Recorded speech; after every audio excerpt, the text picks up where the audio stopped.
दोस्तों, आज हम संख्या पद्धति के बारे में समझेंगे। विषय जो संख्या पद्धति के अंतर्गत आते हैं: परिचय, परिमेय और अपरिमेय संख्या, ये दो संख्याओं के बीच अंतर, वास्तविक संख्याएं और उनके दशमलव प्रसार, संख्या रेखा पर वास्तविक संख्याओं का निरूपण, वास्तविक संख्याओं पर सक्रियाएं, वास्तविक संख्याओं के लिए घातांक नियम और सारांश। अब हम संख्या पद्धति को परिभाषित करते हैं। यह क्या है? यह पूर्णांकों को संख्या रेखा पर प्रदर्शित करने का एक साधारण उपाय है। अपरिमेय संख्या या परिमेय संख्या को संख्या पद्धति कहते हैं। उदाहरण के लिए 4/5 परिमेय संख्या है और पाई एक अपरिमेय संख्या है। अब प्राकृतिक और पूर्ण संख्याएं क्या है? प्राकृतिक संख्याएं वे संख्याएं हैं जो 1 से शुरू होती हैं और अनंत तक जाती हैं, और पूर्ण संख्याएं वे संख्याएं हैं जो 0 से शुरू होती हैं। अतः यह इंगित करता है 0 धन प्राकृतिक संख्याएं पूर्ण संख्याओं के बराबर हैं। अब संख्या पद्धति को श्रेणीबद्ध देखते हैं। वास्तविक संख्याओं को परिमेय और अपरिमेय संख्याओं में विभाजित किया गया है। परिमेय संख्याओं को भिन्न और दशमलव में विभाजित किया गया है।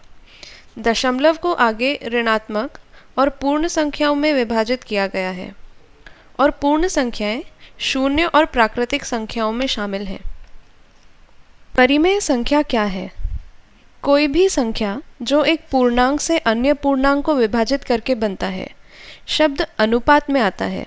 उदाहरण के लिए 2.12 एक परिमेय संख्या है जो 212/100 है।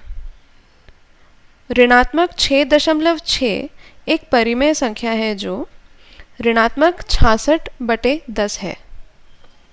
अपरिमेय संख्या एक वास्तविक संख्या जिसे एक साधारण भिन्न के रूप में नहीं लिख सकते, दशमलव बिना दोहराए हमेशा के लिए चला जाता है। उदाहरण के लिए पाई, √3, √7 आदि। परिमेय और अपरिमेय संख्याओं के बीच अंतर: जब पूर्णांक अनुपात हो जाता है, मतलब ऋणात्मक अनंत संख्या से धनात्मक अनंत संख्या, तो यह परिमेय संख्या कहलाता है। अन्यथा अविराम या अशांत मान जैसे पाई अपरिमेय संख्या कहलाता है। प्रश्न: क्या हम 1 और 2 के बीच परिमेय संख्याओं को ज्ञात कर सकते हैं? माना कि हमारी पहली संख्या r और दूसरी संख्या s है। अब हमें r धन s/2 का औसत लेना है। 1 और 2 का औसत 1.5 है। अतः हम 1.5 के निकटतम परिमेय संख्याओं के साथ आगे बढ़ते हैं, जो 5/4, 4/3, 13/8, 7/4 है। इसी तरह हम 2 और 3, 4 और 5 तथा 8 और 9 के बीच परिमेय संख्याओं को ज्ञात कर सकते हैं। यह आरेख विभाजन को प्रदर्शित करता है: भाज्य, भाजक, भागफल और शेषफल के मध्य संबंध। अतः भाज्य बराबर भाजक गुणा भागफल धन शेष। अतः हम गुणक 8 के साथ 7 को विभाजित करते हैं। यहाँ भाज्य 7 और भाजक 8 है। हम 7 के बजाय 70 मान रखने के लिए दशमलव रखते हैं। फिर हमें 70 के निकटतम और भागफल 8 के साथ शेष 6 प्राप्त होता है। यदि शेष बराबर 0 है तो हमने परिमेय दशमलव विस्तार किया है। अतः अंत में हमें 7/8 बराबर 0.875 प्राप्त होता है। अब हम 0.222 को निम्नलिखित रूप में व्यक्त करते हैं। इस प्रकार के प्रश्नों में दिए गए मान को गुणा के रूप में मानिए।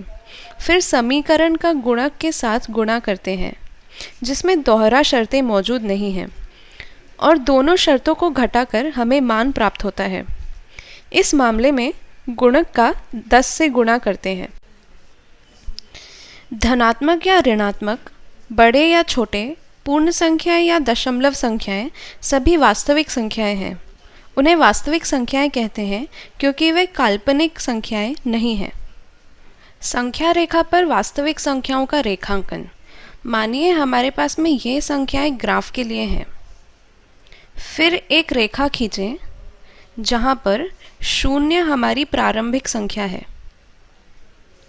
बाएं हाथ की तरफ ऋणात्मक अनंत संख्या से 0 और दाएं हाथ की तरफ 0 से धनात्मक अनंत संख्याएं हैं। ऋणात्मक 4, ऋणात्मक 2 और ऋणात्मक 1 से छोटा है। इसमें 0 के नज़दीकी संख्या को वरीयता दी गई है। अब यूक्लिड विभाजन लेमा और अंकगणित की बुनियादी प्रमेय पर आते हैं। यूक्लिड विभाजन लेमा क्या है?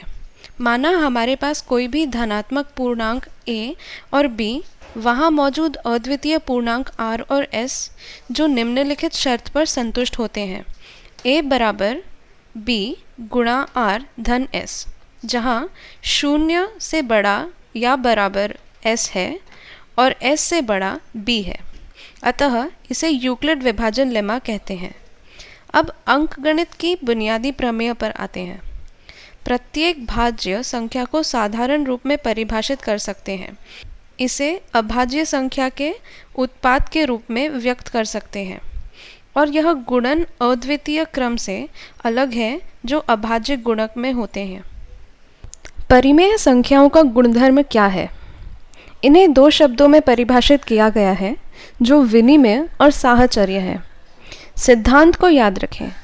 यदि आपको मन में विनिमय शब्द ध्यान आता है, फिर हम 2 चरों के साथ संबंध करते हैं, और यदि संयुक्त है तो फिर यह 3 चरों के साथ संबंध रखता है। जोड़ के क्रमचयी गुणधर्म संबंध में 2 चरों का योग हमेशा बराबर होता है। माना a बराबर 3 और b बराबर 9 है तो फिर इनका हमेशा योग बराबर होगा। 3 धन 9 और 9 धन 3 दोनों शर्त में बराबर हैं। इसी तरह साहचर्य के लिए। अब हम वास्तविक संख्या पर क्रम संबंध के गुण पर आते हैं।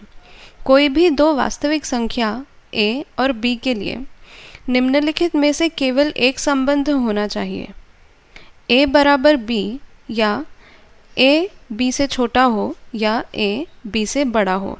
यदि a b से छोटा है और b c से छोटा है, इसका मतलब है a c से छोटा है।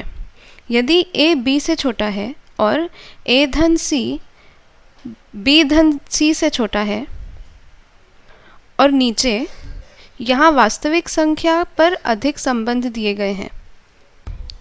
यह आरेख प्राकृतिक संख्या, पूर्ण संख्या, पूर्णांक, परिमेय संख्या, अपरिमेय संख्या और वास्तविक संख्याओं के बीच संबंध प्रदर्शित करता है। पूर्वता या उपसमुच्चय श्रेणी। यहाँ वास्तविक संख्याएं समुच्चय प्रमेय के अनुसार सार्वसमुच्चय हैं। प्राकृतिक संख्याएं पूर्ण संख्याओं में समाती हैं जो पूर्णांक में समाते हैं। परिमेय संख्या के भीतर पूर्णांक आते हैं। वास्तविक संख्याओं के भीतर परिमेय संख्याएं आती हैं, जबकि अपरिमेय संख्या का इन सभी से कोई संबंध नहीं है। संख्या रेखा पर वास्तविक संख्याओं का निरूपण करने के लिए एक और आरेख दिया गया है। ये वास्तविक संख्याओं के 5 सबसे साधारण सक्रियाएं हैं: जोड़, घटाव, गुणा, भाग और घातांक। घातांक को वास्तविक संख्या से घात की स्थापना करना है। अब हम सक्रियाओं के मानक क्रम के बारे में समझेंगे। ये छोटे कोष्ठक और भिन्न पट्टियाँ हैं: घातांक, गुणा और भाग, जोड़ और घटाव। अब अंत में हम वास्तविक संख्याओं के लिए घातांक नियमों के बारे में समझेंगे। गुणा में समान अंश के घात आपस में जुड़ते हैं। भाग में समान अंश के घात आपस में घटते हैं और इसी तरह आगे जाते हैं। इस अध्याय में हमने क्या सीखा, ये इन सब का सारांश है।